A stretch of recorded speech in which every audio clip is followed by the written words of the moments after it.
Olá! Hoje a gente vai mergulhar num material bem interessante, viu?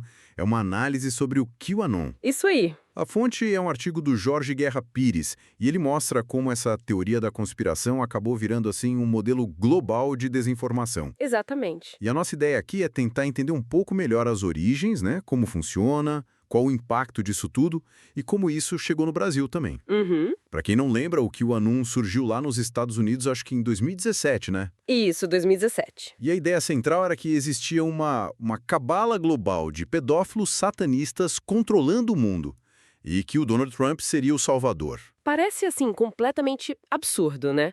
Mas a verdade é que milhões de pessoas acreditaram nisso. Pois é, vamos tentar desvendar como isso aconteceu então. Bom, ponto de partida foram aqueles fóruns online bem anônimos, tipo 4chan. Ah, o 4chan, sim. Conhecido bom, por muita coisa, né? É, por não ter moderação, conteúdo extremo, enfim. Aí apareceu um usuário, um tal de Q, fazendo umas postagens super enigmáticas. As famosas key drops. Exato. E os seguidores interpretavam aquilo como se fossem revelações secretas, sabe? Informação privilegiada. E o que impressiona é a velocidade com que isso se espalhou, né? Muito rápido. Por YouTube, Telegram, Facebook. E muitas vezes os algoritmos ajudaram a impulsionar, né? Porque gerava muito engajamento. É verdade.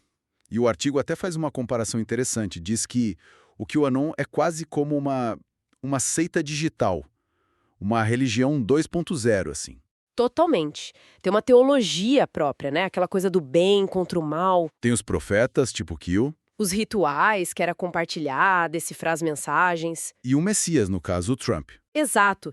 Isso parece que deu um senso de propósito, sabe? Aquela sensação de estar desperto, de ter um conhecimento que os outros não têm. Especialmente para quem já estava meio desconfiado das instituições, né? Da mídia, do governo. Perfeito.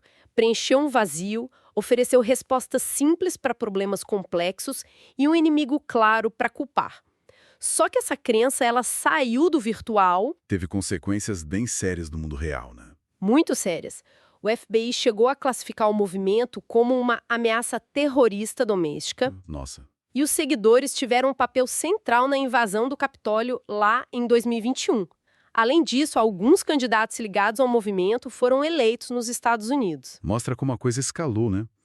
E aí entra a parte que conecta com a gente. Isso não ficou só nos Estados Do Unidos. jeito nenhum. O artigo do Pires detalha como essa matriz QAnon foi meio que importada e adaptada aqui no Brasil, né?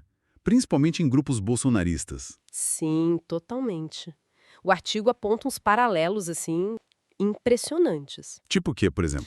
Olha, ideias como o Lula ser satanista, ou o STF fazer parte de uma conspiração global, Uhum. ou mesmo o Bolsonaro ser um tipo de escolhido divino para salvar o Brasil. Tudo isso ecoa diretamente o modelo QAnon. Faz sentido. E aquela retórica do nacionalismo cristão, do bem contra o mal. Exato. E os ataques às urnas, à ciência, à imprensa. O roteiro é muito parecido.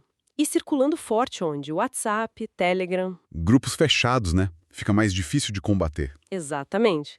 E o artigo também lembra que o QAnon se aproveitou de uma teoria anterior, né? O tal do Pizzagate. Ah, sim, o Pizzagate. Aquele foi em 2016, né? Sobre uma pizzaria. Isso.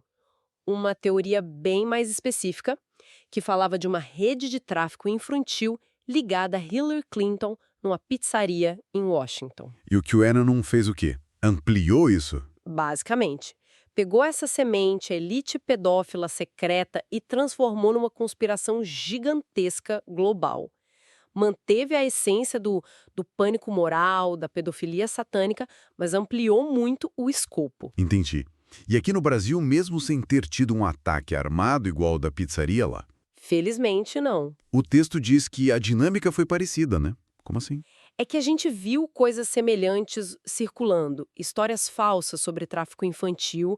Lembra daquela dos navios na Amazônia que a Damares Alves mencionou? Lembro, lembro. Acusações de satanismo, de pedofilia contra adversários políticos, a mesma tática. Ameaças, perseguição online, tudo isso muito forte em grupos fechados, criando um clima parecido de medo, de radicalização. Poderia explicar um pouquinho melhor qual é a diferença para fake news? Então, o Pires usa fake news para dizer que não é só uma informação falsa que a pessoa recebe e acredita por engano, sabe? Uhum. É algo mais profundo.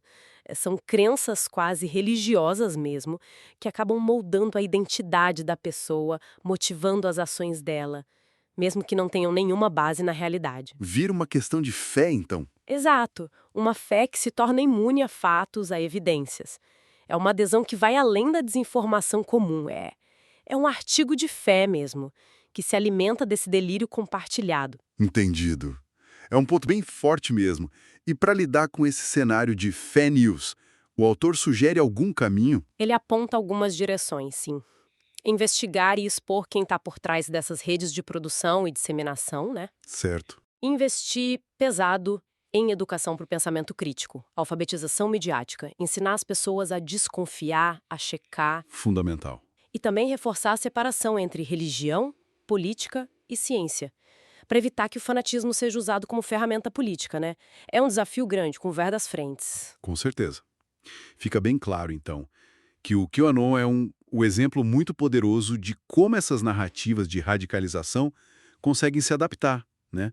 Ser exportadas, se ajustar a cada cultura. Exatamente. E aí talvez a reflexão final que fica é: se essas narrativas se moldam tão bem aos medos e ansiedades locais de cada lugar, Uhum. que outras tensões sociais, que outras crenças culturais podem acabar sendo exploradas no futuro por novas campanhas de desinformação. Talvez criando modelos ainda mais, sei lá, eficazes do que esses que a gente já viu.